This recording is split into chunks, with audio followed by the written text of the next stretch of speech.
हर हर महादेव, ओम काली, जय श्री राम। तो प्रेमी भक्तजनों, आज का जो वीडियो है वह हमारे एक अक्षेत्रपाल के बारे में है। अक्षेत्रपाल के बारे में आप लोग जानते ही होंगे। उसे कई स्थानों पर डी बाबा, नगरखेड़ा, अक्षेत्रपाल, भूमिया देव, दादा खेड़ा, दादा भैया, ग्राम देवता, नगर देवता इस रूप में जाना जाता है। पूरे भारतवर्ष में डी बाबा का बड़ा महत्व है। वो बहुत महत्वपूर्ण देवता होते हैं जो हमारे सामाजिक और आर्थिक जीवन में वो एक महत्वपूर्ण स्थान का जिनका स्थान है। तो आप सभी जानते होंगे, प्रत्येक गांव जब बसा था तो उस समय भगवान शिव ने एक व्यवस्था स्थापित की थी जिसको गण बोला जाता है, गणराज्य बोला जाता है। आज भी भारत उसी पद्धति पर एक गणराज्य है। तो शिव जी के गण होते थे जिनमें गणेश जी हैं, उनमें नंदी हैं। इस तरह भगवान शिव के अनेक गण हैं। तो उन्होंने गणों के माध्यम से, इसी व्यवस्था के माध्यम से भारत में जो गाँव की पद्धति है उसको बनाया है। उसके कुछ नियम बनाए हैं ताकि लोग परेशान न हो, समस्याओं से उनको निजात मिलती रहे। तब उन्होंने जो व्यवस्था की थी उसमें एक अक्षेत्र बनाया गया था। उस अक्षेत्र की एक देवी थी जो धर्म की देवी, वह शीतला के रूप में स्थापित है। उसके बाद नगर ग्राम देवता होता है, नगर खेड़ा होता है, जिसे डी बाबा बोला जाता है। प्रत्येक गांव में एक डी बाबा का स्थान होता है, उनका स्थान बनाया जाता है। गांव से बाहर वो स्थापित किए जाते हैं। उनका मंदिर होता है, वो छोटा सा सफ़ेद उनका रंग किया जाता है। सफ़ेद रंग से डी बाबा की स्थापना हुई है और वह आपके गांव के एक किस्म से मुखिया समझ लीजिए। जैसे गांव का मुखिया होता है, सरपंच होता है, गांव का जो है प्रधान होता है, उसके रूप में नगर खेड़े महाराज की स्थापना की गई थी ताकि गांव पर आने वाले कोई भी मुसीबतें, कोई भी बुरी क्रिया, गंदी क्रिया वह आए तो उसे डी बाबा से, नगर खेड़े बाबा से जो है वो उसको आने से रोक दें। उनसे पूछे कि तू क्यों आया है, किस लिए आया, तेरा काम क्या है। मतलब इस तरह पूरे गांव के जो ग्रामीण व्यवस्था है हमारी, प्रत्येक गांव में नगर खेड़े की स्थापना भगवान शिव के आदेश से हुई है। भगवान शिव ने डी बाबा को जो है वरदान दिया था जिस समय उसकी स्थापना की थी कि आप इस गांव के मालिक हैं। कोई भी कार्य आपकी मर्जी के बगैर, आपकी इजाज़त के बगैर यहाँ होगा नहीं, लेकिन आपको धर्म से इसका पालन करना है, ईमानदारी से इसका पालन करना है। और उसी ईमानदारी से और उसी धैर्य से हमारे जो डी बाबा होते हैं, नगर खेड़ा बाबा होते हैं, वह पूरे गांव की रक्षा करते हैं। प्राकृतिक आपदाओं हो चाहे कोई अन्य तंत्र मंत्र आदि जो शक्तियां हैं, शिव तंत्र में इसी कारण से इस बाबा की स्थापना हुई थी ताकि यह आपके गांव को मुक्त रख सके, सुरक्षा आपके गांव की कर सके। हमारे पूर्वज जो ज़्यादा पाखंड नहीं करते थे, ज़्यादा आज की तरह जैसे आप करते हो ताम झाम नहीं करते थे। जितने लोग आज कावड़ लेने जाते थे हैं, पहले नहीं लेके आते थे। जितने जगराते, जितनी सत्यनारायण की कथा, जितने हवन, ये व्यवस्था जितनी आज चल रही है शहरी क्षेत्रों में, जितने ये व्रत संकल्प कर रहे हैं, लेकिन फिर भी परेशान हैं क्योंकि इन्होंने सबको मनाया। देवी माता का जगराता किया है, कहीं भंडारा किया है, कावड़ आदि लेने गए हैं, धामों पे गए हैं, दर्शन करने गए हैं। लेकिन गलती क्या हो जाती है कि यह सब करने के बावजूद भी आपके परिवार में, आपके जीवन में संकट कम नहीं होता है। घर में कलह रहता है, लोग कुत्तों की तरह लड़ते हैं एक दूसरे से, आपकी आमदन ठप हो जाती है, आपके रोजगार पर जो है झाड़ू फिर जाता है। तो ऐसा क्यों होता है? शरीर स्वास्थ्य में अनेक लोगों को परेशानी होती है, दर्द रहता है, रात को नींद नहीं आती है, गंदे सौपन आते हैं, डरावने सौपन आते हैं। ऐसा लगता है कि जैसे उनके शरीर के साथ कुछ गलत किया जा रहा है। यह महिलाओं और पुरुषों दोनों के साथ होता है। तो यह सब आफत आपके ऊपर क्यों पड़ गई, जबकि आप इतने धार्मिक हो। सुंदरकांड के पाठ आप करते हो, रामचरितमानस आप पढ़ते हो, हनुमान के बजरंग बाण पढ़ते हो, हनुमान चालीसा पता नहीं कितनी कितनी हजार बार आपने जप ली है, भैरव के मंत्र आप जपते हो, हर चीज़ आप करते हो, लेकिन फिर भी आपके जीवन से कष्ट जा क्यों नहीं रहा है। तो उसका एकमात्र कारण ये है कि जो भगवान शिव की परंपरा थी, जो उनके गणराज्यों की परंपरा थी, जिसको उनके बाद नाथ जो पंथ है उन्होंने थोड़ा बहुत संभाला, वो भी कितना संभालते, समय बीतता गया और बड़े से बड़े साधु थे, जो ज्ञानी लोग थे, वो मुक्ति को प्राप्त करते गए, वो धरती पर से जाते गए, आगे बताने वाला कोई था नहीं। आजकल तो जो साधु संत हैं वो आपको यह बातें नहीं बताते हैं, वो तो आपको कुछ और ही बताते हैं, इसलिए आपके जीवन से कष्ट खत्म होने का नाम नहीं लेता है। तो हमने यह वीडियो इसलिए बनाई है ताकि बारीकी से आपको समझाया जा सके कि आपकी असली शक्ति क्या है। तो डी बाबा जो होते हैं हमारे ग्राम देवता होते हैं, उनके ग्राम के पिता के रूप में मान्यता होती है, मतलब उस गांव के, या फिर आप उस गांव में आप रहते हैं तो वह आपके पिता के, आपके दादाजी की शक्ल में है, आपके बाबा की शक्ल में है। यदि आप उनको प्रसन्न रखते, उनकी धूप पूजा रखते तो अनेक कठिनाइयों से आप बच सकते थे। जैसे किसी तांत्रिक ने आपके ऊपर तंत्र किया है, किसी ने करवाया है, तो वह तंत्र जब ग्राम में प्रवेश करता है, आपके गांव में आता है, तो उस समय आपके ग्राम देवता जो हैं वह उनसे मिलता है, क्योंकि बॉर्डर जो होता है, सुरक्षा चौकी होती है, उस पर डी बाबा अपने जो उनके सेवक होते हैं, जो उनके गण होते हैं, उनके दूत होते हैं, उनके साथ बैठते हैं, पूरे गांव की चौकसी करते हैं। बाहर का कोई परिंदा भी पर नहीं मार सकता। आपके डी बाबा इतने शक्तिशाली होते हैं, क्योंकि भगवान शिव का जो वरदान है, तो बड़ी से बड़ी शक्ति, कोई देवता, कोई भी शक्ति हो तो उनसे पूछना पड़ता है कि मैं इस गांव में जा रहा हूँ, फला व्यक्ति के घर जा रहा हूँ, मुझे ये काम है, तब डी बाबा निर्णय लेते हैं कि इसे जाने दिया जाए या रोक दिया जाए। देखिए, शक्तियाँ धर्म पर चलती हैं। डी बाबा हो, कोई देवी देवता हो, हनुमान जी हो, कोई माता हो, वह धर्म पर चलती हैं, इसलिए वह नियमों को भंग नहीं करती हैं। डी बाबा के पास वो अधिकार है कि वो बड़े से बड़ी शक्ति को आपके गांव में आने से रोक सकता है। जैसे आपके गांव के प्रधान के पास वो ताकत होती है, यदि वह सही है, ईमानदार है और उसे अपने अधिकारों का ज्ञान है, तो बड़े से बड़ा अफसर भी आपके गांव में वो कार्य नहीं कर सकता है अपने ग्राम प्रधान और सरपंच की इजाज़त के बगैर। तो ये होता है। डी बाबा यदि आपके साथ हैं तो आपके ऊपर तंत्र जीवन में कभी हो ही नहीं सकता है। अब हम जान लेते हैं डी बाबा के जो है प्रभाव क्या होते हैं आपके जीवन पर। देखिए, सबसे बड़ा प्रभाव डी बाबा का होता है कि आपके गांव में कोई बुरी शक्ति, कोई बुरा तंत्र, कोई किया कराया, इस तरह की कोई विद्या यदि आपके ऊपर भेजी गई है, मारण क्रिया, सम्मोहन क्रिया, उच्चाटन क्रिया, कोई भी गलत शक्ति यदि भेजी गई है, तो डी बाबा उसे रोक लेते हैं। सबसे बड़ा प्रभाव यह होता है। दूसरा प्रभाव होता है आपके जो है आपकी प्रतिष्ठा, आपके परिवार की इज्जत, आपके जो है वृद्धि, आपके रोजगार में वृद्धि, आपके कुल में वृद्धि, आपके पशुओं में वृद्धि, इन सब की वृद्धि के रूप में हमारे डी बाबा नगर खेड़ा स्थापित हैं। यदि आप उनको टाइम से उनकी पूजा पाठ अरदास करते हैं, उनको नमस्कार करते हैं, तो वह आपके इन कामों में कभी भी गड़बड़ नहीं होने देते हैं, न तो वह बाहरी आक्रमण आपके ऊपर होने देते हैं। आपके घर में जो है संतान की, पशुओं की, धन धान्य की, आपकी प्रसिद्धि की, समृद्धि की, आपकी जो है पद प्रतिष्ठा की जो है डी बाबा पूर्ण रूप से रक्षा करते हैं। अब जो डी बाबा को भूल चुके हैं लोग, क्योंकि अनेक लोग ऐसे हैं जो ज़्यादा पढ़ लिख गए हैं, उन्हें ज्ञान ऐसा लगता है अधिक हो गया है, उन्हें ये चीज़ें जो है मजाक लगती हैं, बकवास लगती हैं। विज्ञान के दौर में वह जी रहे हैं, वैज्ञानिक वह खुद को समझते हैं, जबकि उन्हें पता घंटे का नहीं होता है।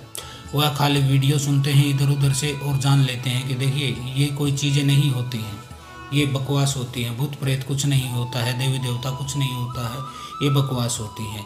ऐसा कहने वाले लोगों को ही हमने अक्सर पीड़ित पाया है तंत्रबाधा से। उनके ऊपर क्रियाएं हो जाती हैं, मसाण की मसाणी की क्रिया, भूत प्रेत पिशाच जिन चुड़ैल डायन डाकनी शाकनी हाकनी बेताल, पता नहीं कितनी प्रकार की शक्तियाँ उनके ऊपर लग जाती हैं। तब उन्हें ख्याल आता है कि देखिए कुछ ना कुछ तो गड़बड़ है। फिर वो किसी भगत के पास जाते हैं तो वह बताता है कि बेटा तेरे ऊपर तो क्रिया कर दी गई है, अब दे 15,000, दे 20,000, दे 25,000, तो मैं तेरा इलाज कर दूंगा। ऐसे आपके साथ फिर होता है। तब आप अपने माथे पर हाथ मार के पीट के रोते हो कि यह मेरे साथ क्या हो गया, मैंने तो किसी का बुरा भी नहीं किया। देखिए आपने किसी का बुरा नहीं किया हो या किया हो वह अलग मैटर है, आप किसी का बुरा करो या ना करो, लेकिन कोई दूसरा यदि आपके ऊपर आक्रमण करता है, कोई शक्ति भेजता है, तो उससे बचाव की सुरक्षा की भी जिम्मेदारी आपकी ही है।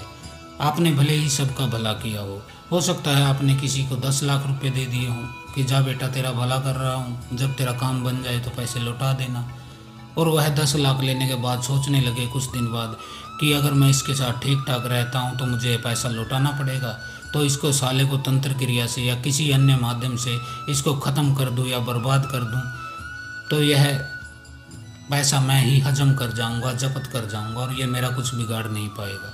तो वह आपका दुश्मन बन जाता है जिसका आपने भला किया था। कोई लेन देन है पैसे का, कोई प्रॉपर्टी का मामला है, तो इस तरह से होता है और आपके ऊपर क्रिया कर दी जाती है। अब ये मत कहिएगा कि मैंने तो अपने जीवन में किसी का बुरा नहीं किया और मेरा ही बुरा हो रहा है, तो वह आपके कर्मों का फल होता है, क्योंकि सुरक्षा करना खुद की वह भी अपनी जिम्मेदारी है। हमारे पूर्वज होते थे वह हर चीज़ को देखकर चलते थे, ज़्यादा ताम झाम में ज़्यादा पाखंड में नहीं पड़ते थे। खाली भगवान शिव के शिवालय होते थे गांव में, और कोई इतने ज़्यादा मंदिर भी नहीं होते थे। हमारे डी बाबा होते थे, कुल देवता का स्थान होता था, बड़ी माता शीतला का स्थान होता था, माता चौगानन मदानन चौराहे वाली का स्थान होता है। इनकी जो पूजा अर्चना करते थे हमारे पूर्वज, और पूजा अर्चना भी क्या करते थे वो कभी चावल बना के ले जाते थे थोड़े बहुत, कभी गुड़ होता तो गुड़ ले जाते थे, कब कोई पशु यदि उसने संतान हुई है किसी पशु को तो उसका दूध ले जाते थे, दूध चढ़ा देते थे, कभी वह घी आदि चढ़ा देते थे, वो चीनी बूरा जो भी कुछ गांव में बनाते थे खुद खाते थे।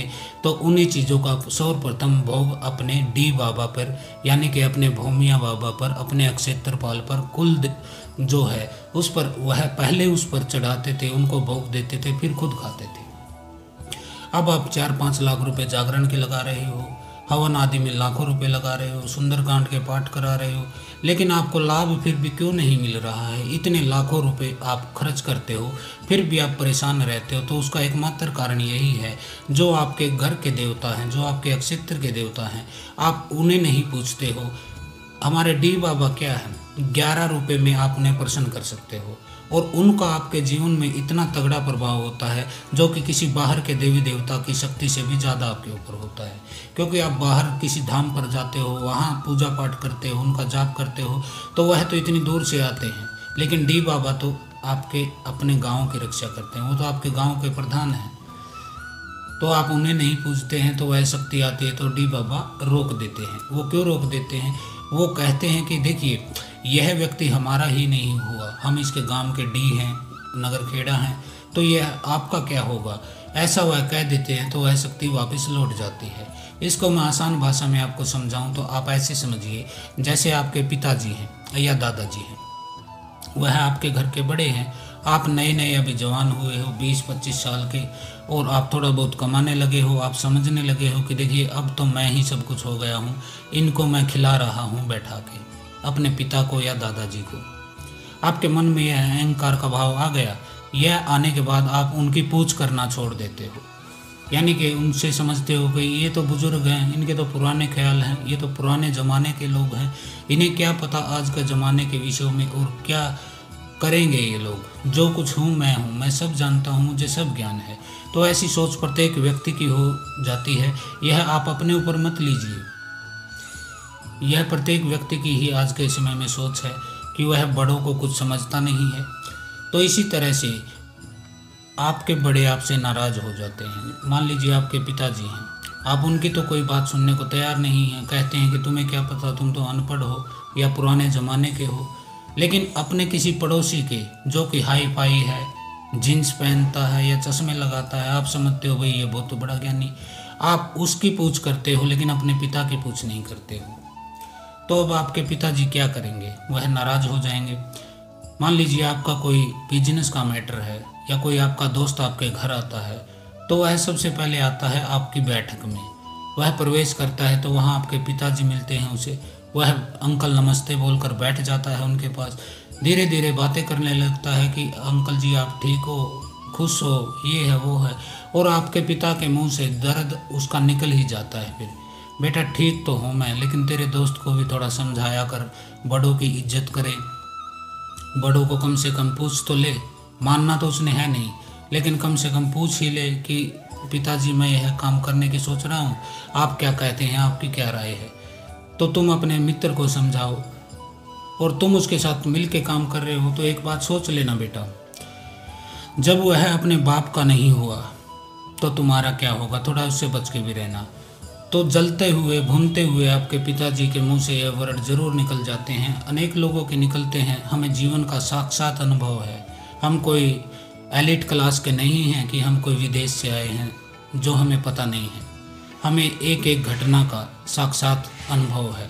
तो फिर आपके पिताजी उसको बोल देते हैं। आपके दोस्त के मन में आपके प्रति एक शंका आती है कि यह तो यार अच्छा आदमी नहीं है। भले ही आप कितना ही बाहर अच्छा खुद को दिखाते हैं, अच्छे कपड़े पहनते हैं, महंगी गाड़ी में घूमते हैं, कितना भी दानी बनने की कोशिश करते हैं, बाहर प्रचार करते हैं कि मैंने उसका ये कर दिया, भला उसका ये कर दिया, लेकिन आपके दोस्त के मन में अब क्या आता है कि चाहे तू बाहर कितना भी तूने कुछ कर दिया है, लेकिन घर में तेरे माता पिता यदि दुखी हैं, उनकी तू पूछ नहीं कर रहा है, तो तू काहे का फिर प्रचारी है। तो ऐसे ख्याल आपके माता पिता के कहने से आपके दोस्त में आ जाते हैं और आपके बीच में एक दरार बन जाती है। तो उसी तरह डी बाबा जो होते हैं उनके विषय में भी यही चीज़ जो है मैं आपको समझाने के लिए एक प्रैक्टिकल बताया है मैंने।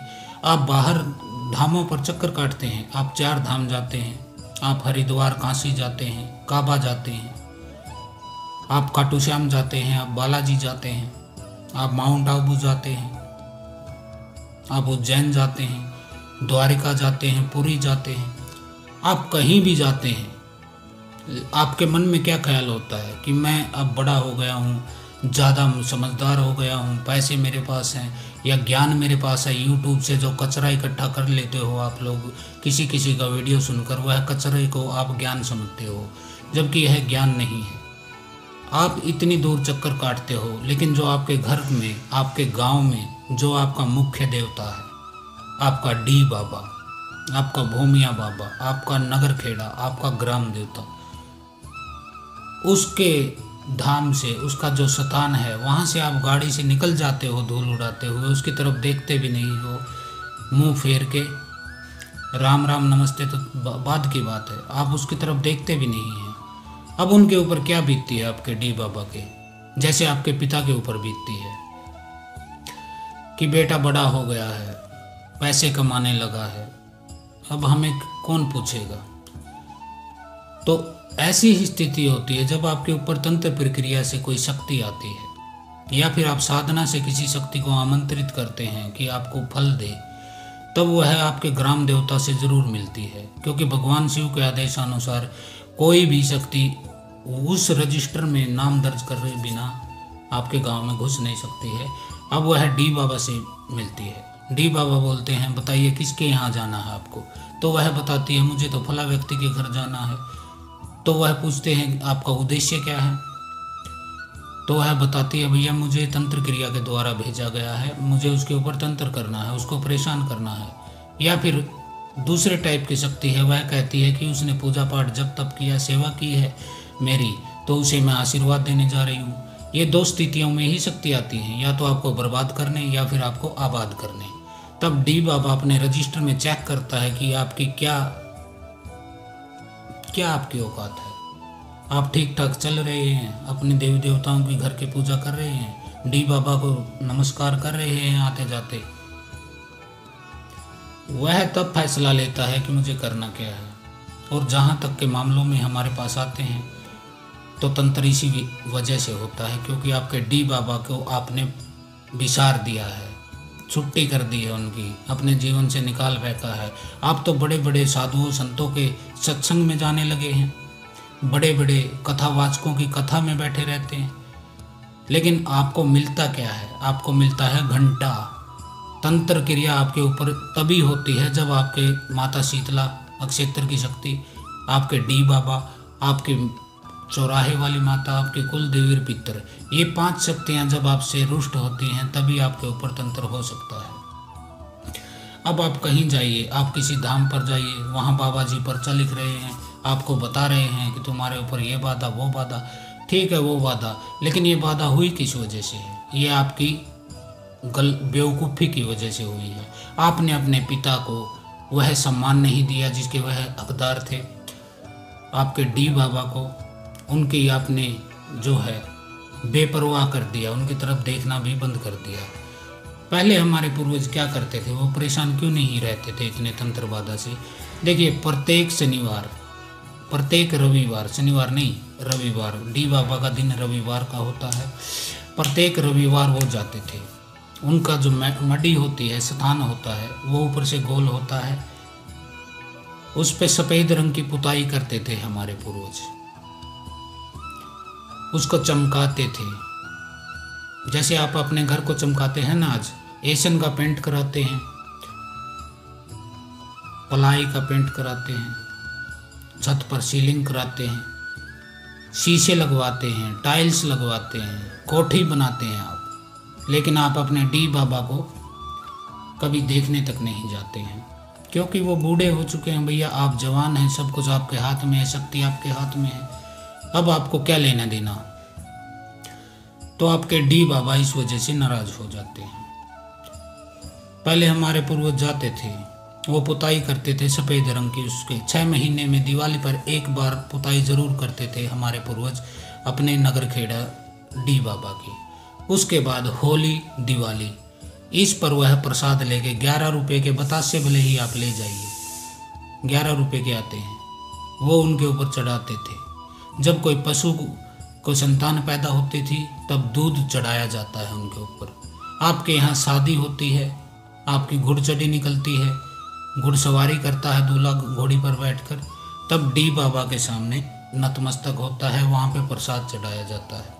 आपके कब बच्चा होता है तो उस बच्चे को ले जाकर डी बाबा के प्रसाद कराया जाता है, उसका जो है सर झुकाया जाता है और उन्हें बताया जाता है कि हे डी बाबा, हे नगर खेड़ा, हमारे घर में ये नया मेहमान आया है, यह भी आपके ही, हमारे ही कुल से है, तो कृपया इसका भी आप जीवन में इसके कल्याण करना।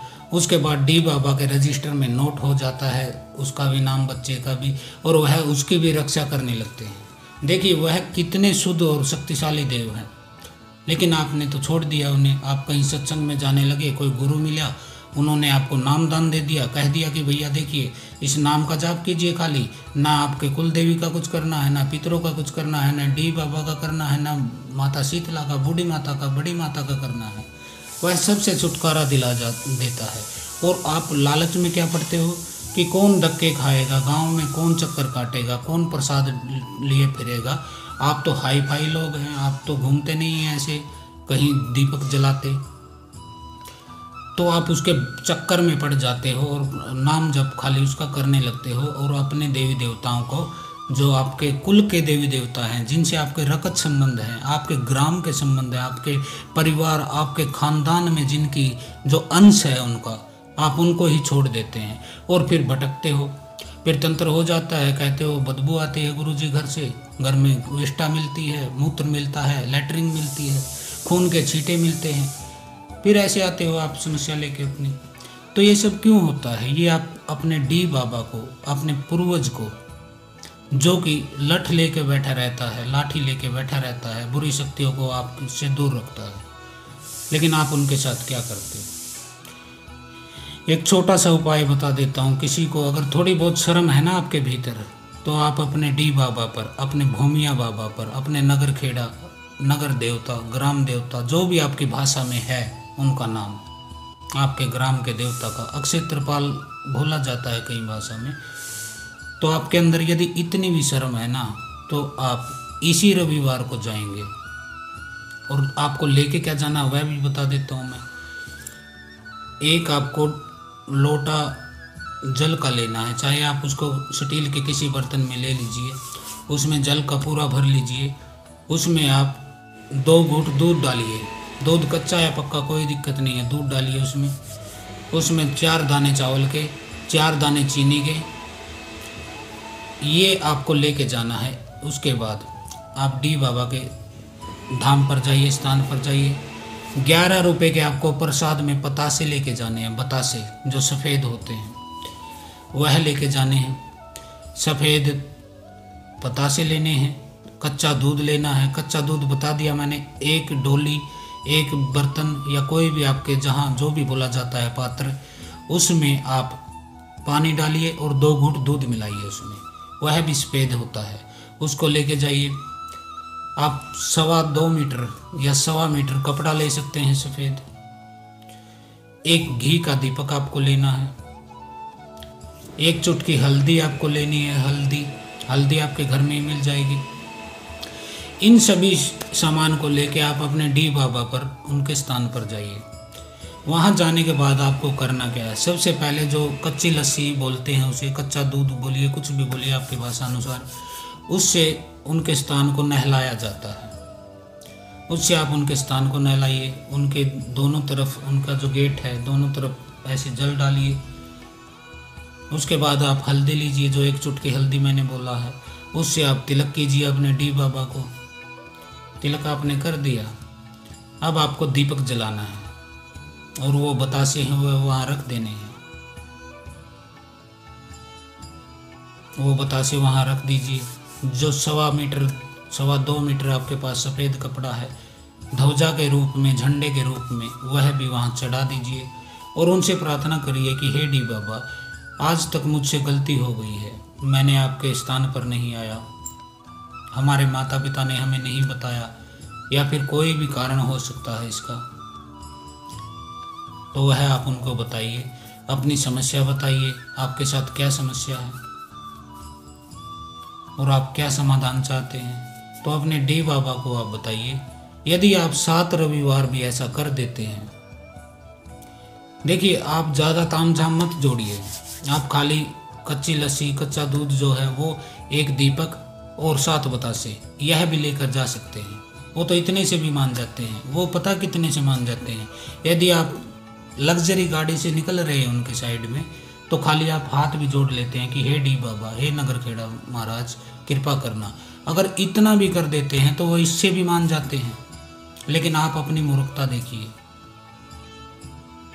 आप लाखों रुपए लगा देते हैं बड़े बड़े जागरणों में, भंडारों में। देखिए जागरण कराना, भंडारे कराना अच्छी बात है, लेकिन एक 11 रुपये में जो आपके पूर्वज हैं, आपके पितर हैं, आपके डी हैं, आपके खेड़ा हैं, आपके ग्राम के जो मालिक हैं, उनको आप 11 रुपये में भी आपको हिचक होती है। और आप फिर कहीं जहाज में जाते हैं दूसरे धाम पर, वहाँ चक्कर काटते हैं, कामरूप जाते हैं, जम्मू वैष्णो देवी पर जाते हैं। जाइए, वहाँ जाइए, कोई मना नहीं कर रहा है, आप आध्यात्मिक हैं, ये अच्छी बात है। लेकिन 11 रुपये का प्रसाद लेके कम से कम साल में 1 बार तो जा सकते हैं आप अपने डी बाबा पर।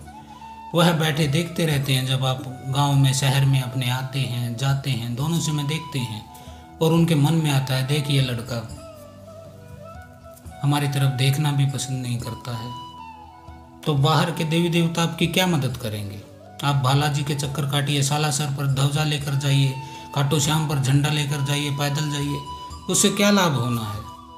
क्योंकि जब उनकी कृपा होती है, वह आपके गांव में आते हैं तो डी बाबा मिलते हैं उनसे शुरू में, और वो कह देते हैं कि ये लड़का तो मेरा ही नहीं हुआ बाबा श्याम, ये तेरा क्या होगा, बालाजी ये तो हमें ही ठोकर मारता है, तुम्हें क्या फल देगा। तो उन शक्तियों को लौटा देता है, जिससे आपको जीवन में कभी लाभ नहीं मिलता है। ये छोटी छोटी चीज़ें हैं जो आपको तंत्र का शिकार बनाती हैं, लेकिन आपकी मोटी बुद्धि में ये चीज़ें आती नहीं है। लग्जरी लाइफ जीना चाहते हो। जो डॉक्टर कम पैसे लेता है, आपको विश्वास नहीं होता है कि ये आपका इलाज कर देगा। आपको विश्वास कब होता है, जब डॉक्टर मोटे पैसे आपसे लेता है, तब आपके मन में आता है कि इसकी फीस बहुत ज़्यादा भी है, इसका मतलब डॉक्टर ये बढ़िया है, इसका आराम मिलेगा, विश्वास हो जाता है, क्योंकि वो मोटे पैसे लगते हैं। उसी तरह आप बड़े दामों पर जाकर ये सोचते हो कि वहाँ पे ज़्यादा आपको फल मिलेगा, ऐसा नहीं होता है। भगवान इस सृष्टि के कण कण में है, उसको आपको बाहर ढूंढने की जरूरत नहीं है, वो आपके भीतर है। बाहर जितना आप दौड़ोगे उसे ढूंढने के लिए, आप उससे उतना ही दूर होते जाओगे। क्यों दूर होते जाओगे? क्योंकि आप खुद से दूर होते जाओगे। आपका परमात्मा, आपका राम, आपका शिव, वो आपके भीतर ही बैठा है। उसे पहचानिए। खोया नहीं है आपने उसे, आपके भीतर ही है, लेकिन आप भूल गए हैं। तो आप कितने ही चक्कर काटिए जीवन में, बड़े से बड़े धाम जाइए, लेकिन जो शक्ति, जो ताकत, जो सुरक्षा, वो आपको आपकी शीतला माता, आपके डी बाबा, आपके कुल देवी पितर दे सकते हैं। दुनिया की कोई शक्ति नहीं दे सकती है, क्योंकि शक्तियाँ अपने वचनों में बंधी है, संस्कारों में बंधी है, अपने धर्म से जुड़ी है। दूसरे के क्षेत्र में कोई भी शक्ति हस्तक्षेप नहीं करती है, झगड़ा नहीं करती है। यदि कोई बड़ी शक्ति आती है, डी बाबा उसको तुरंत रोक देते हैं। माता शीतला देवताओं को भी रोक देती है। आपकी कुल देवी पितर हैं, उनकी इजाज़त के बगैर आपकी इस तवे की रोटी को उस तवे पर नहीं रख सकते हैं। तो इन छोटी छोटी चीज़ों को समझिए। आपको, मुझे पता है आपको कोई बताने वाला नहीं है, आपके माता पिता ने भी नहीं बताया, क्योंकि बेचारों को, उनको ही पता नहीं था, उनके माता पिता ने नहीं बताया है। समय का ऐसा चक्कर घूमता है, रोजी रोटी का ऐसा चक्कर घूमता है, माया का ऐसा फेरी घूमती है कि वह आपके दिमाग से ये चीज़ें डिलीट कर देती है। फिर परिणाम क्या निकलता है? परिणाम निकलता है आप दर दर की ठोकर खाते फिरते हो। आप बोलते हो मेरा कोई काम बनता ही नहीं है। गुरुजी, मुझे लग रहा था इस बार काम बन जाएगा, लेकिन जैसे ही बिल्कुल लास्ट हुआ, बनने की तरफ पहुंचा, अंत में काम बिगड़ गया। ऐसे फिर आपके साथ होता है। आपकी पद प्रतिष्ठा, आपकी इज्जत समाज में वो नीचे की तरफ होने लगती है, डाउन होने लगती है। लोग आपकी इज्जत नहीं करते हैं, सम्मान नहीं देते हैं, क्योंकि लोग भी उसी की इज्जत करते हैं जिसके पास पैसा है या दम है या ताकत है। तो ये चीज़ें आपके पास कब होंगी? जब आपके ग्रामीण देवता, जो आपके लोकल देवता, आपके घर के देवता, आपके कुल के देवता, ये आपके साथ होंगे। ये आपके बूस्टर होते हैं, आपको बैकअप देते हैं, आपको पुश करते हैं आगे बढ़ने के लिए। लेकिन आप इनको भूलते हो, छोड़ते हो, अपमानित करते हो, मजाक उड़ा। कई लोगों को हमने देखा है, वह गालियां तक देते हैं अपने पितरों को, अपनी कुल देवी को, अपने इष्ट को, भगवान तक को गालियां देते हैं कि तू पत्थर की मूर्ति यहाँ बैठा है, तेरी वजह से सब हो रहा है, मैं इतनी पूजा पाठ कर रहा हूँ तेरी। मेरे एक दोस्त थे, उन्होंने तो एक दिन मूर्तियाँ उठा के नदी में फेंक दी, गंगा नदी में। मैंने कहा ये क्या किया तुमने? उन्होंने कहा कि ये कुछ करता ही नहीं है, काहे का भगवान है। मैंने इतने सुंदर कांड कर लिए, इतने मैंने 40 के पाठ कर लिए, लेकिन मेरी स्थिति तो और डाउन आ गई। तो मैंने सोचा इसको, मूर्ति को ही घर से बाहर फेंकूं, हो सकता है इसकी वजह से ही दिक्कत हो। देखिए, पत्थर की वजह से आपको दिक्कत नहीं हो सकती है, लेकिन आपके भीतर श्रद्धा नहीं है, आपको नियमों का पता नहीं है, तकनीकी का पता नहीं है, तब आपके लिए वह पत्थर ही होता है। क्योंकि जब तक आप अपने भीतर ही परमात्मा को न पाओगे तो आप बाहर कैसे ढूंढ लोगे? क्योंकि मूर्तियों में, पत्थरों में भगवान नहीं है। आपकी श्रद्धा का ही एक कण उनमें भगवान को प्रकट करता है। जितनी आपके अंदर श्रद्धा होती है, विश्वास होता है, उसी चीज़ में उतना ही परमात्मा फलित होता है। कबीर चादर बुनते बुनते उस चादर में ही उन्होंने राम को पा लिया था। तो ऐसा होता है, इसलिए आपको मैं हिंदी भाषा में शुद्ध समझा रहा हूँ। अपने कुल देवी पितर, अपने डी बाबा, अपने नगर खेड़ा, भौमिया, क्षेत्रपाल, जो भी आपकी भाषा में है, भैरव जी का एक अंश होता है वो, जो आपके गांव के प्रधान होते हैं, डी होते हैं। बाबा भैरव के नाम से उनकी जो है स्थान होता है, उनकी सुरक्षा बाबा भैरवनाथ करते हैं। डी एक पद होता है, जैसे पुलिस का महकमा है, इसमें हवलदार का पद, इंस्पेक्टर का पद, डीएसपी का पद, एसपी का पद, अधीक्षक का पद, उसी तरह ये पद होते हैं। डी बाबा का पद, काली का पद, सायर का पद, चौगानन का पद, शीतला का पद, कुलदेवी का पद, पितरों का पद, ये पद होते हैं। जैसे मनुष्य की भाषा में पद होते हैं, वैसे देवी देवताओं में भी पद होते हैं। मनुष्य एक दूसरे के पद में अड़चन डाल लेता है, कई बार गड़बड़ कर देता है, लेकिन देवता कभी धर्म से नहीं हटते हैं। जब आप गलत होते हैं तब वह आपके साथ गलत प्रभाव पड़ता है, आप सही होते हैं तो आपके साथ सही प्रभाव होता है। ये मान लीजिए जैसे कि आईना है, उसमें आप अपनी शक्ल देख लीजिएगा। आपने आज तक अपने कुल देवी डी, आपकी शीतला, इनके लिए क्या किया है और आप जीवन में कौन सा कष्ट भोग रहे हैं, यह भी नोट कर लीजिएगा कि आप कितने बड़े बड़े धामों पर, कितने बड़े बड़े बाबाओं के पास, कितने बड़े बड़े भक्तों के पास, कितने गुरुओं के पास आप गए हैं, लेकिन आपको लाभ नहीं मिला है। उसका एकमात्र कारण यही है कि आपके जो जड़ है, आप अपनी जड़ को भूल बैठे हैं। आप केवल टहनियों और पत्तों को पर ही उड़ रहे हैं। जब तक आप अपनी जड़ में नहीं आएंगे, आपको समस्या का निदान नहीं मिलेगा। समस्या का निदान जड़, उसकी जड़ पकड़ने से ही होता है।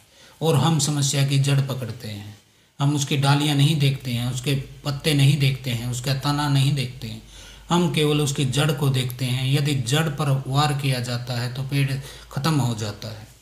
तो आपने अपनी जड़ पर ही कुल्हाड़ी मार रखी है, उस कुल्हाड़ी को निकालिए। कुल्हाड़ी को निकालने का मतलब अपने मन से वो विचार निकालिए कि बड़े धाम पर जाने से आपको ज़्यादा शक्ति मिलेगी, ज़्यादा लाभ मिलेगा, बड़ा गुरु मिलेगा, तो तब आप पता नहीं क्या चमत्कार करने लगोगे। ऐसा कुछ नहीं है। आपके अंदर भी वही चीज़ है जो मेरे अंदर है, मेरे अंदर भी वही चीज़ है जो किसी अन्य भगत के अंदर है। सबके अंदर उस परमात्मा का ही वास है। गुरु नानक कहते हैं कि एक नूर है तेरे अंदर, ईश्वर, अल्लाह, राम, कुछ भी कह ले, लेकिन नूर तेरे अंदर एक ही है, हुक्म रजाई चलना। तो ऐसे होता है बेटा। अब आप देखिएगा कि आपने जीवन में क्या गलतियां की हैं और कैसे उनको सुधार करना है। तो हम ऐसी वीडियो दर वीडियो आपको ज्ञान की बातें बताते रहेंगे। इसके सुनने का कोई पैसा नहीं, कोई लेने का कोई पैसा नहीं है।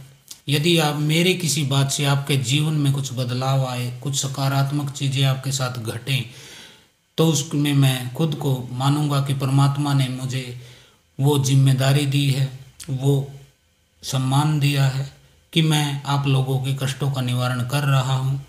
हमें भगवान की कृपा से, भगवान के प्रेरणा से हमें यह बातें जो हमारे मन से निकलती हैं, हमारे जो बुद्धि है जो इनके लिए आपको समझाती है, तो ये सब परमात्मा कर रहा है। यही परमात्मा आपके भीतर भी बैठा है जो मेरे भीतर बोल रहा है। मेरे भीतर भी वही सांस ले रहा है जो आपके भीतर सांस लेता है। फर्क सिर्फ इतना है कि हम जान गए हैं, उसको पहचान गए हैं कि वो मेरे भीतर ही है, वो कहीं बाहर नहीं है, कहीं किसी धाम पर नहीं है। धाम पर भी हम जाते हैं तो वो हमारे साथ हमारे भीतर ही उस धाम पर जाता है। कण कण में, सृष्टि के कण कण में है वो किसी एक मूर्ति में, किसी एक तस्वीर में, किसी एक स्थान पर नहीं है। आपके एक बाल को उखाड़ोगे आप, उस बाल में भी वही है, आपकी उंगली में भी वही है। पृथ्वी के कण कण में छोटे से छोटा जो अंश है, उसमें वही ऊर्जा है जो आपके भीतर है। आपको सिर्फ उसे जानना है। कई लोग होते हैं, हम भगवान को पाना चाहते हैं, हम भगवान की तलाश में हिमालय पर्वत जा रहे हैं। तो देखिए, ढूंढा उसे जाता है जिसको आपने खोया हो, पाया उसे जाता है जो आपके पास नहीं हो, आपने उसको खो दिया हो। इसमें ढूंढने का कोई सवाल ही नहीं है, पाने का कोई सवाल ही नहीं है। वो तो पाया ही हुआ है, मिला ही हुआ है, भीतर ही है। जरूरत है बाहर की दृष्टि को बंद करके अपने भीतर देखना, अपने भीतर झांकना। क्योंकि जब तक आप बाहर देखते रहेंगे तो बाहर की चीज़ें ही आपको सत्य लगेंगी। बाहर चाहे आप सुंदर सी स्त्रियों को देखें, किसी की कोठी बंगले को देखें, महंगी कार को देखें, किसी की संपदा को, उसकी जो है संपत्ति को देखें, ये सब आनी जानी चीज़ें हैं। एक दिन जाओगे तो खाली हाथ रह जाएगा। तब आप बोलोगे, जैसे हम बोलते हैं कि वो समय आएगा, अंत समय, जब आप सोचोगे कि न तो माया मिली न राम। क्योंकि जीवन भर जो माया इकट्ठी की है, मृत्यु के समय वह छूट जाती है, और मृत्यु के समय जो चाहिए होता है राम, वो आपने कभी याद नहीं किया, माया के कोई इकट्ठा करते रहे, तो न माया मिलेगी न राम। इसलिए अभी से संभल जाओ बेटा, अभी कुछ नहीं बिगड़ा है। बेशक आपकी उम्र 40, 50, 60 हो चुकी है, कोई दिक्कत नहीं है। इस जन्म में न से ही कम से कम अगले जन्म तक मुक्त हो जाओगे। इसलिए अपने प्रभु को, अपने श्री राम को, अपने भोलेनाथ को, आप जिसको भी अपना इष्ट मानते हैं, शक्तियाँ एक ही हैं, लेकिन हम जिस रूप में उन्हें सोचते हैं उसी रूप में दिखाई देता है। जैसे हम खुद होते हैं वैसे ही दूसरे को सोचते हैं। इसलिए आपको सिर्फ यह जानना है कि मेरे भीतर ही शिव है, उसे ढूंढना है, बाहर की दृष्टि बंद करके अंदर झांकना है, आत्म स्वरूप को देखना है, अपनी आत्मा को पाना है। और जिस दिन आपने अपनी आत्मा को पा लिया तो उस दिन सोच लीजिएगा कि आपका कल्याण हो गया, आपने परमात्मा को पा लिया। क्योंकि हमारी आत्मा उस परमात्मा का ही एक अंश है, वही बैठे हैं हमारे भीतर छुपकर। इसके विषय में एक कथा भी है, मैं बता देना चाहता हूँ, लेकिन बताऊँगा थोड़े छोटे भाषा में क्योंकि वीडियो लंबा हो रहा है। भगवान ने जब दुनिया बनाई तो दुनिया बनाने के लिए वह बैठ गए। मनुष्य, जैसे ही मनुष्य में बुद्धि आई तो वह भगवान के पास गया। एक व्यक्ति गया कि बारिश, मैं किसान हूँ, मुझे फसल बोनी है, बारिश कीजिए। परमात्मा ने बारिश कर दी। तुरंत एक व्यक्ति आया कि बारिश बंद कीजिए, मैं धोबी हूँ, मैंने अभी कपड़े सुखाए हैं, मेरे कपड़े भीग जाएंगे, बारिश बंद कर दीजिए। परमात्मा ने बारिश बंद कर दी। इस तरह से विरोधाभासी लोग आते रहे, कोई कहता ये करो, कोई कहता ये करो। भगवान तंग आ गए।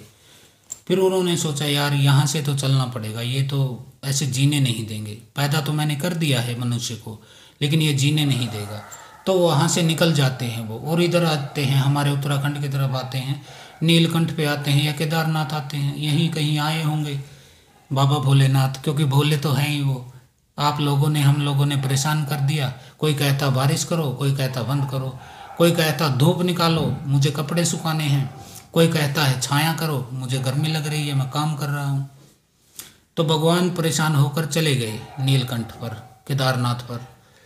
मनुष्य वहाँ भी जा पहुँचा, पहाड़ों में भी पहुँच गया पैदल। वहाँ भी जाकर रोने लगा कि हे परमात्मा, मुझे ये दे दो, ये हटा दो, ये दिला दो।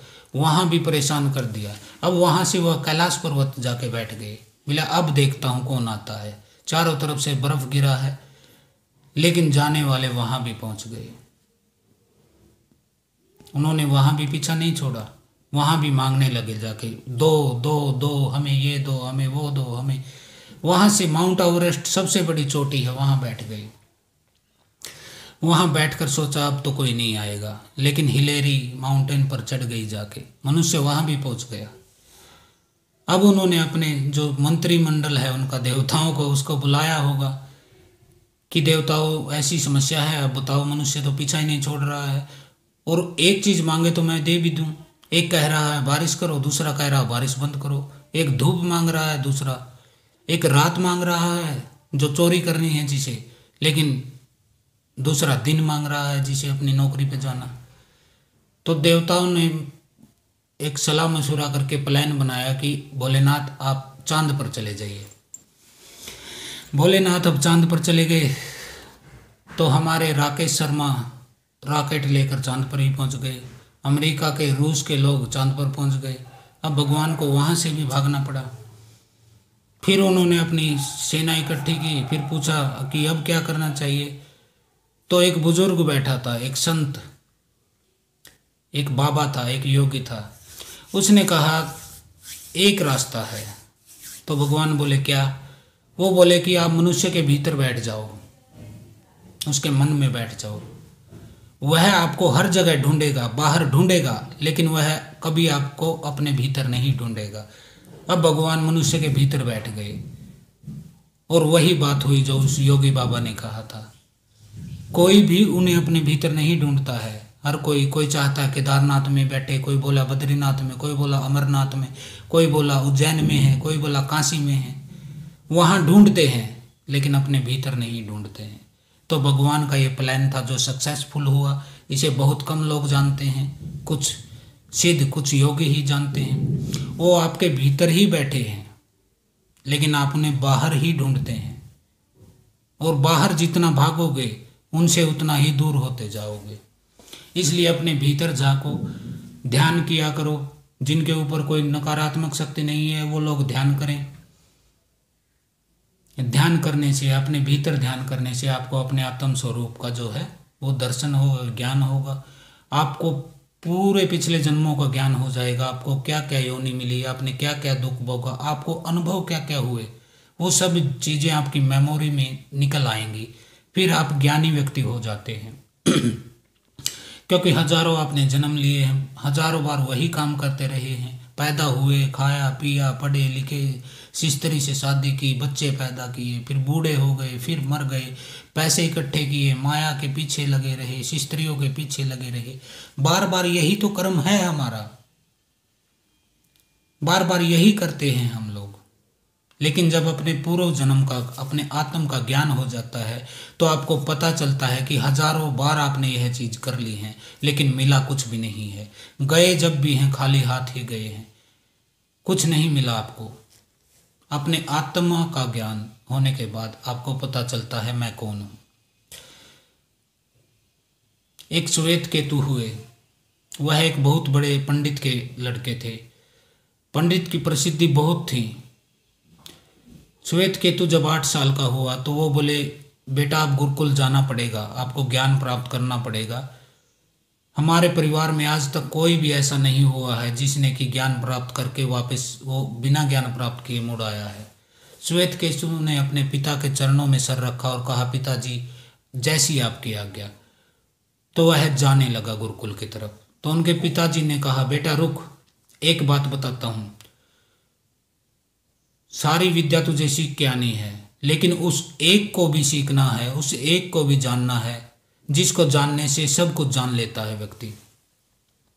उस एक को जरूर जान के आना। अपने गुरु को बोलना कि उस एक को जानना है जिसके जानने से सब कुछ जान लिया जाता है। अब श्वेत केतु चला जाता है गुरुकुल में, वहाँ ऋषि मुनियों में, साधुओं में, योगियों में वह शिक्षा प्राप्त करने लगा। उसने चारों वेद, सभी शास्त्र, पुराण, सभी उपनिषद, सभी ऋचाएं, सबका ज्ञान वह प्राप्त करके 12 वर्ष बाद वह वापस लौटा अपने पिता के समक्ष और कहने लगा, पिताजी सभी शास्त्र, सभी धर्म, सभी वेद, सभी पुराण, सबका मुझे ज्ञान है, आप कोई भी सवाल पूछ सकते हैं। तो उसके पिताजी ने कहा, बेटा मुझे तो सिर्फ एक ही चीज पूछनी है, क्या तुम उस एक को जान लिया है जिसके जानने से सब कुछ जान लिया जाता है? श्वेत केतु ने कुछ देर सोचा, फिर बोला, नहीं पिताजी, यह तो मैंने जाना ही नहीं। तो उसके पिताजी ने कहा, तूने वेद पढ़े, ग्रंथ पढ़े, शास्त्र पढ़े, उपनिषद पढ़े, ये सब कचरा है जब तक तुझे खुद के बारे में ही नहीं पता कि मैं कौन हूँ। तुझे अनुभव कैसे होगा? किताबों में लिखी हुई चीज़ों से अनुभव थोड़ा ना होता है। ये मंत्र तो कोई भी याद कर लेगा वेद के कि क्या लिखा, क्या कहा गया है, गीता में क्या कहा गया है, सब लोग पढ़ लेते हैं, लेकिन उनके जीवन में कोई बदलाव नहीं आता है उस चीज़ से। तो उन्होंने कहा, पहले उसको जान के आ, जिस एक को जानने से सब जान लिया जाता है। तो वह फिर वापस अपने गुरु के पास गए, उनके चरणों में उन्होंने सर टेका, वंदन किया कि हे गुरुदेव, मुझे उस एक को जानना है जिसके जानने से सब कुछ जान लिया जाता है। मेरे पिताजी ने कहा है कि तेरी पढ़ाई लिखाई, वेद ग्रंथ सब फेल हैं जब तक तुझे खुद अनुभव नहीं है कि इस चीज़ का मतलब क्या है, इससे क्या अनुभव होता है। ये तो वही बात हो गई ना कि आपको प्यास लगी है और मैंने कागज़ पर लिख कर दे दिया H2O, यह पानी का फार्मूला है। H2O हाइड्रोजन की 2 मात्रा, ऑक्सीजन की 1 मात्रा, यह मिलाने से पानी बन जाता है। अब मैंने आपको इसे कागज़ पर लिख के दे दिया तो आप कागज़ को गटक थोड़ा ना जाओगे, या गटक भी लोगे तो आपकी प्यास थोड़ा ना बुझेगी। यह सिर्फ एक फार्मूला है। तो जो भी हम शास्त्र पढ़ते हैं, ज्ञान पढ़ते हैं, वह एक फार्मूला होता है खाली, लेकिन उसको बनाना, यूज करना आपको ही पड़ता है। तभी आपके लिए कोई वेद सार्थक है, तभी कोई शास्त्र सार्थक है, जब आप अपने अनुभव से उस चीज़ को निर्मित कर लेते हैं। तो उन्होंने कहा, मुझे उस एक को जानना है। तब उनके गुरुजी ने उसे ध्यान की प्रक्रिया में बिठाया और कठिन अभ्यास के बाद उन्हें आत्मज्ञान का दर्शन हुआ, उस दिव्य प्रकाश का, उस ज्योति का उन्हें पता चला। आत्मज्ञान का साक्षात्कार होते हुए उन्हें सब चीज़ का ज्ञान हो गया। मैं कौन हूँ, क्यों आया हूँ, मनुष्य का देह क्या है, उसका आने का उद्देश्य क्या है, परमात्मा क्या है, हर चीज़ वह जान लिया। सच्चा ज्ञान उन्हें मिल गया। अब वह अपने पिता के पास लौटे तो पिता ने पूछा कि वो कौन है। यह बात हुई। जब अपने गुरु से उन्होंने कहा कि मेरे पिताजी ने कह दिया कि वेद शास्त्र तो सब बेकार हैं जब तक तुम खुद को नहीं जान लेते हैं, उस एक को नहीं जान लेते हो जो सबको जान लेता है एक के जानने से। तब उनके गुरु ने कहा था कि तत्वमसि श्वेत केतु, यह संस्कृत का शब्द है तत्वमसि श्वेत केतु। इसका हिंदी में अर्थ होता है वो तुम ही हो। श्वेत केतु वो तुम ही हो, वो एक तुम हो जिसको जानने से सब कुछ जान लिया जाता है। तो वैसे ही मैं आपसे कहता हूँ, पहले स्वयं को जानो, आप सब कुछ जान लोगे। फिर ऐसा कोई विषय नहीं रह जाएगा जिसको आप नहीं जानते हैं, क्योंकि आपने करोड़ों करोड़ों बार जन्म लिया है। यह शरीर को आप समझते हो ये आपका, ये आपका नहीं है। ऐसे तो पता नहीं कितने शरीर आपके हुए हैं, लेकिन आपकी जो ज्योति है, आपके जो अंतरात्मा है, वह बार बार जन्म लेती है और हर बार उसके ऊपर माया का आवरण चढ़ जाता है, अहंकार का, कि आप हर बार भूल जाते हैं कि पिछले जन्मों में मैंने क्या बुरे कर्म किए थे, क्या धोखे खाए थे, क्या धोखे दिए थे, क्या मुझे लाभ हुआ था, माया से क्या लाभ हुआ था, स्त्री से क्या लाभ हुआ था, परिवार से क्या लाभ हुआ था।